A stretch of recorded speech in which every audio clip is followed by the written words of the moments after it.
키네 지혜투자클럽입니다. HLB. 자, 시간 외에서 40회차 300억 규모의 전환사채 발행 결정 기사가 나왔습니다. 공시가. 자, 최대 주주인 진양곤 회장도 30억 규모로 참여를 합니다. 그래서 주가는 이제 종가상으로 정규장에서는 2% 하락한 38,150원에 마감되었고요. 애프터마켓에서는 한 2%까지 반등이 나왔다가 지금 움직임 나타나고 있는데요. 이 부분 한번 살펴보겠습니다. 먼저 차트 흐름을 보시게 되면 오늘 오전장에는 이제 반도체주라든지 원전 관련되는 종목들이 빠지면서 이 코스피 기준으로는 3,100이 좀 이탈되는 모습으로 급락세 흐름이 나왔고, 코스닥 같은 경우에도 장중에 2% 넘게 일단 하락을 하다가 좀 낙폭을 좀 줄여서 끝났는데요. HLB 같은 경우에도 이제 분봉을 보시게 되면 장중에 저가는 37,650원. 그래서 조금씩 이제 흘러내리는 모습을 볼리저 밴드 하단 태깅을 하면서 오늘도 나타났고요. 오후장에 이제 2시 반에 종가 관리 흐름에서는 이 38,000원대 흐름들을 좀 줄여서 38,000 3시 반에는 150원 정도 끝났고요. 그 다음에 뭐 시간 외에 애프터마켓에서는 요 이제 전환사채 발행 관련되는 부분들이 이제 4시 넘어서 이제 공시가 나왔기 때문에 이런 부분을 반영하면서 2%까지 이제 좀 반등을 좀 하는 모습을 좀 보였다가 지금 39,400원 정도 흐름을 보여주고 있죠. 수급상으로는 이제 프로그램 쪽에서는 5일 연속으로 일단 매수세가 나왔고, 외국인 쪽에서는 오늘 일단 좀 매도 쪽이었죠.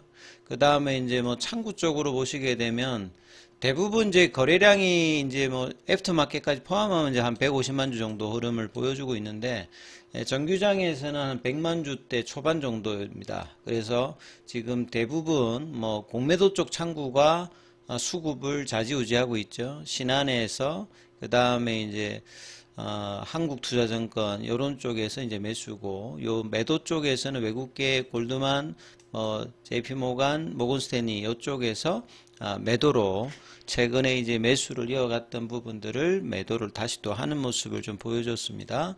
그래서 분봉상의 흐름과 마찬가지로 일봉상의 흐름들도 계속 이제 맨 아래 이제 파랗게 강하게 되어 있는 게 볼린저 밴드 하단선이거든요. 이 하단선을 태깅하면서 내려가고 있고, 장중에는 5일선 저항을 맞는 모습을 보여주고 있는데요. 그래서 지금 갭으로 계속 이제 하락을 하고 있는 뭐 상황이다. 그래서 이제 이런 어떤 이제 흐름에서 이제 오후에 이제 공시가 나왔던 부분들이 전환사채권 발행 결정. 최근에 이제 작년에 발행했던 이제 38회차, 39회차가 보통 이제 전환사채는 3년 만기입니다. 3년 만기인데 만기까지 가서 이제 채권으로 뭐 이렇게 원금과 이자를 수령하는 경우가 있고, 그 다음에 이제 중간에 이 전환가액보다도 주가가 높았으면 전환해서 주식으로 전환해서 차익을 실현하는 형태죠. 그럼에도 불구하고 이제 풋옵션 행사가 되는 지점에서 행사가액이 38회차, 39회차가 뭐 한 5만원대 이제 중반이었습니다만, 전체 38회차, 39회차 한 900억에서 1000억 상당에서 한 300억 중반 정도는 이번에 이제 풋옵션 행사가 되었고, 향후 이제 10월달 이후도 내년 초까지 계속 이제 풋옵션 행사를 할 수 있는 시기가 도래하는 부분이기 때문에, 최근에 이제 2분기 실적 발표, 그 반기 보고서상에 나와 있는 유동성 연결 기준으로 작년도 대비해서는 이제 한 1000억대 초반 정도가 돼 있고, 현금성 자산 관련되는 부분은 500억대이기 때문에 이런 부분을 대응하기 위해서 회사도 준비를 하고 있다. 그래서 그 준비의 결과가 40회차 전환사채 발행이라고 생각이 됩니다. 그래서 내용을 조금 살펴보면, 자, 무기명이니까 채권의 표명에 이름이 없습니다. 그 다음에 무보증이라고 하는 말은 회사가 발행을 보증을 해주지 않고요. 사모는 특정한 대상으로 발행하는 게 사모고요. 전환사채는 채권 중에서 주식으로 전환할 수 있는 권한이 있는 이제 사채라고 보시면 되겠고요. 그래서 금면 총액은 300억이죠. 그 다음에 정관상 잔여 발행 한도. 그러니까 이 정관상이니까 정관을 바꾸면 뭐 한도가 더 높아질 수도 있습니다. 그러니까 현재 남아있는 발행 한도는 784억 정도. 그래서 뭐 이번에 300억 발행하게 되면 남아있는 부분에 어떤 이제 그 전환사채 규모를 본다라고 하면 추가로 뭐 또 이후의 상황에 따라서 더 발행할 수도 있다. 이렇게 지금 예상이 되고요. 자금 조달의 목적을 보시게 되면 채무 상환 자금입니다. 그러니까 채무 상환 자금이라고 하는 말은 부채로 잡혀 있는 부분에서, 그러니까 전환사채도 이 주식으로 전환되기 전까지는 채무를 해야 되는 이제 사채잖아요. 그러니까 여기에 상환하는 어떤 자금으로 300억이니까 이 부분들이 이제 장기적인 기업 가치를 올리는 뭐 시설 자금이라든지 영업 양수 자금이라든지 타법인 정권 취득 자금은 아니니까 대부분 재무적인 어떤 목적으로 유동성 관련되는 우려감을 뭐 줄이는 형태라고 봐야 되겠죠. 그래서 표면 이자율 쿠폰 레이트는 1%고 3년 만기로 이제 중간에 이제 뭐 쿠폰 레이트를 받아갈 때는 이 부분을 빼서 복리로 계산해서 이제 3년 뒤에 만기까지 갔을 때는 뭐 받을 수 있는 이런 조건이고요. 그래서 사채 만기는 2028년도까지 그래서 대부분 3년이니까요. 그래서 사채 발행 방법은 3호고 그 다음에 전환가액은 41,575원입니다. 41,575원이고요. 그 다음에 전환 청구, 주식으로 전환할 수 있는 부분은 내년도 8월 달부터죠. 주식 수는 지금 현재 이제 전환가액 기준으로 한 72만 주 정도고 전체 물량 중에서는 뭐 큰 물량은 아닙니다. 뭐 1억 주가 넘기 때문에. 그 다음에 이제 보통 이제 리픽싱이 적용이 안 돼서 뭐 발행할 수도 있습니다만 이번에도 이제 이 부분들은 적용이 되는 어떤 형태라고 봐야 될 거고요. 그래서 주가가 떨어졌을 때 리픽싱의 최저 조정가액은 29,103원입니다. 103원 정도. 그러니까 이제 3만원 언더의 그 월봉 기준으로 작년에 12만 9천 원 대비해서는 80% 정도 되는 어떤 3만 언더까지도 이제 하향 리픽싱으로 뭐 가만히 될 수 있는 어떤 부분이고, 그다음에 풋옵션도 있어요. 왜 풋옵션은 이제 이런 이제 사채 대상자들이 만기되기 전에 이제 그냥 상환하는 거죠. 이 부분은 2027년입니다. 그러니까 전환하는 부분보다 이제 풋옵션 관련되는 부분들은 조금 더 있다가 이제 행사가 가능한 부분들이고요. 그래서 납입일이 이제 8월 28일이니까 확인해야 되는 부분들은 이제 3호 대상자들이 28일에 다 납입을 하는지 요것도 뭐 체크를 해야 되겠고요. 오늘 이제 이사회 결의가 있었습니다. 그래서 이제 그 다음에 이제 대상자라든지 뭐 이런 부분들을 좀 봐야 되겠죠. 그래서 풋옵션 관련되는 부분들은 조기 상환 관련되는 부분들은 이 26년도 내년도 이제 연말, 그래서 뭐 조기 상환일은 27년 요렇게 이제 6회차까지 할 수 있습니다. 그 다음에 이제 이번 3호의 발행 대상, 이게 굉장히 중요하죠. 누구를 대상으로 하느냐.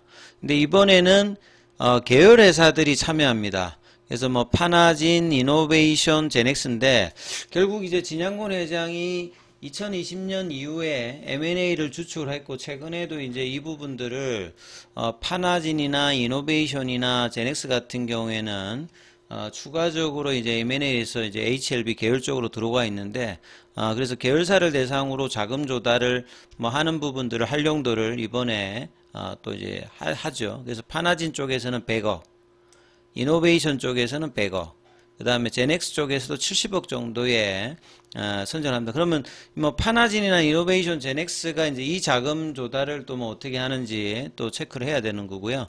자, 진양곤 회장이 이제 30억 정도의 발행 대상 하는 것 자체 좀 의미 있다고 보여집니다. 이 책임 경영을 할 때 가장 중요한 것이 진양곤 회장이 뭐 주식을 한 주도 안 팔았다 이런 것도 중요하지만 이런 자금 조달할 때 뭐 유증이나 이런 부분에서 좀 더 가감하게 해야 된다는 이런 부분들이 굉장히 좀 있는데요. 유중할 때도 이제 과거에 유중할 때 보면 이제 배정된 물량을 전체를 또 안 하는 뭐 이런 부분도 좀 보였는데 이번에는 최대 주주가 이제 30억 정도. 규모는 그러니까 어마어마하게 큰 건 아닙니다만, 과거 이제 뭐 계열사 종목에 뭐 몇 억씩 사는 것보다는 훨씬 큰 규모로 일단 들어갔기 때문에, 나름 이 부분은 좀 의미가 있다. 이렇게 좀 보셔야 되겠습니다. 그리고,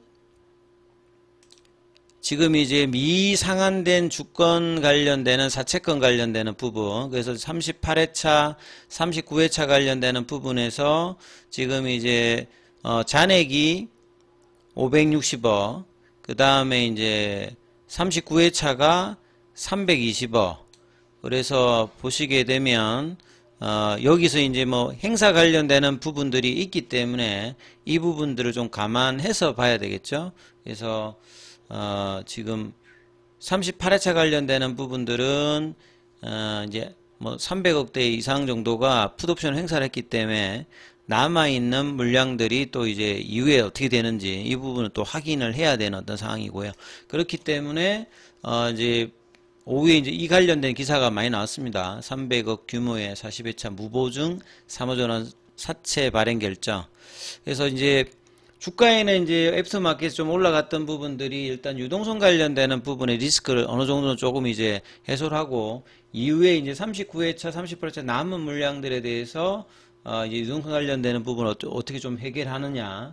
그러면 이제 내년도까지 이제 이런 부분에 대해서 유동성 관련되는 리스크를 좀 더 줄여놓고 이제 FDA나 EMA 관련되는 부분들의 불확실성을 해소하는지 여부가 이제 중요해지겠죠.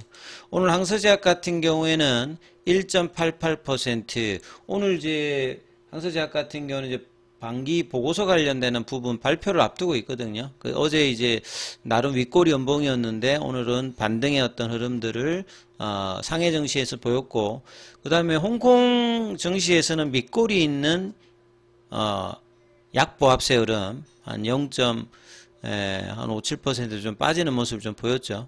그 다음에 이제 공매도 쪽은 오늘 정규장에서 거래는 99만 주였고, 그 다음에 이제 공매도 거래량이 훨씬 많았습니다. 그래서 시간의 부분이 좀 반영 안 되면 장중에는 훨씬 더 공매도의 압박이 좀 더 강하게 들어왔던 모습이었다. 장중에 37,000원대까지 떨어졌기 때문에요. 그 다음에 공매도 순보장고는 8월 18일 기준으로 490만 주대 모습을 보여주면서 여전히 뭐 500만 주 근처에서 있습니다. 그 다음에 대차거래 관련되는 부분들은 오늘은 상한이 훨씬 많았다. 그러니까 이제 밑에서 이제 공매도는 어느 정도 이제 차익 실현도 하는 모습들을 최근에 이제 현물 매수와 프로그램 매수가 이제 이런 부분하고 연동되는 어떤 부분이라고 봐야 되겠죠. 그래서 이 부분들이 주가에 따라서 향후에 이제 대차거래가 다시 또 체결이 많으면 그게 또 시차를 두고 공매도 압박에 계속되는 어떤 모습을 좀 보인다 봐야 되겠죠.